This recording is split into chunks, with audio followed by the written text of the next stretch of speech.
What's going on, guys? My name's Sam Pavlitsky. This is Tips for Tuesday. Let's do this thing.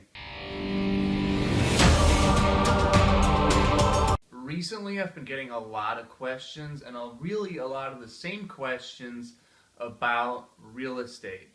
Things like, do I make my own hours? Do I have a boss? How do realtors get paid? Kind of general questions and interest about the business. So I decided, why not make a video explaining some general terms and answering some general questions about real estate. Think of this as a real estate FAQ. A FAQ? A FAQ? Is there a way to pronounce FAQ besides FAQ? I don't know. So what is a realtor? A realtor is really nothing more than a real estate salesperson. But let's be honest, that's kind of a shitty title. Realtor sounds a lot better, but these days, even some realtors don't really like the term realtor. Yeah, excuse me, a realtor? I am a real estate consultant. I'm actually an estate agent, thank you. Not a real estate agent? No. An estate agent, thank you. Yeah, I'm actually a real estate advising sales professional consultant specialist, estate agent specialist advisor, thank you. There's a lot of fancy terms out there. At the end of the day, to have your real estate license really just means that you are able to sell real estate to other people. Now, another popular question is, do I make my own hours or do I have my own boss? To which I answer yes and no. Let me explain. So really there's a couple different licenses that you can get. There's a real estate license, but you can also get what's called a broker's license. Realtors, real estate salespeople, etc., usually they are signed up under a broker, so that would be your Keller Williams, your Remax, 21st Century, but of course there's also smaller brokerages. These are what's called boutique brokerages. That would be the kind of brokerage that I am with, Beach Cities Real Estate. There's a ton of different brokerages, but at the end of the day, what a broker's job kind of boils down to is making sure that all the agents under them are doing everything correctly, being ethical, filling out paperwork. So there is kind of somebody overseeing you, making sure you're doing things right. But do I have a boss hustling me for TPS reports? No. Ooh, yeah,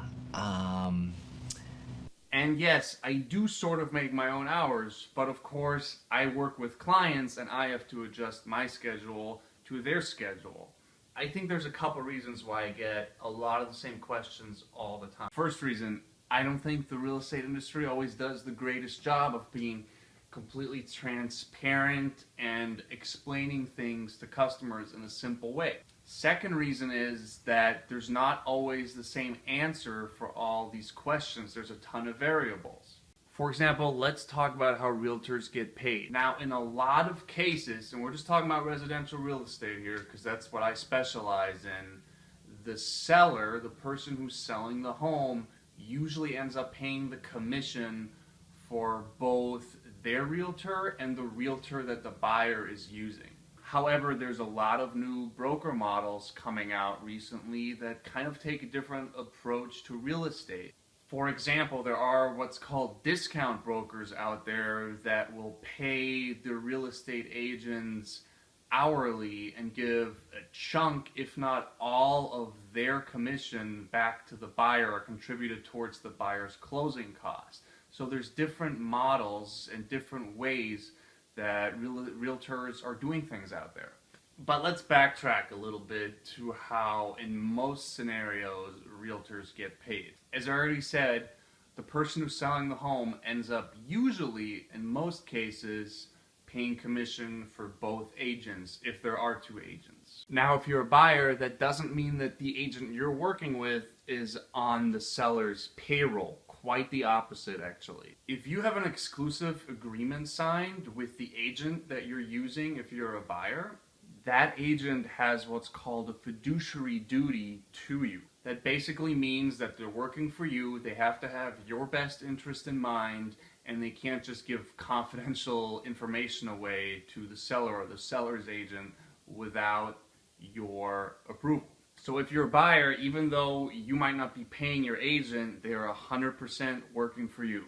It's kind of a weird situation. Now, before I leave you today, let's talk about a few general terms that you should probably know if you're going to be doing anything in real estate. I know in my last few videos I'm throwing around terms like buyer's agent, listing agent, selling agent, and my sister brought to my attention that maybe not everybody out there knows what all that means, so let's go over it. The listing agent is the agent that works for the seller. So they're not the selling agent, they're the seller's agent, or more commonly referred to as the listing agent. They have the listing. The seller listed the house with them. They put the house online on different websites. They're marketing it. They have the listing. They are the listing agent. So usually in a transaction, you have the seller, you have their agent, the listing agent, then you have the buyer, and you have their buyer, called either the buyer's agent or sometimes also referred to as the seller agent or the selling agent. It's a little confusing because you think selling, you're thinking of the person that's selling the house. But another way to look at it is that the buyer's agent is selling the house to their client, the buyer, so they are the selling agent. The term selling agent isn't really used a lot anymore. Usually it's just listing agent and the buyer's agent. Thanks for watching. Thanks for watching my video, guys. Hope you enjoyed it. I should have one up next week, barring any more technical difficulties that I might have. But I really should have one again next week. I will really try to keep it consistent, have at least one every week. I have run into some technical difficulties lately, which has put some speed bumps in the road. But I will see you guys next week. Enjoy the rest of your Tuesday.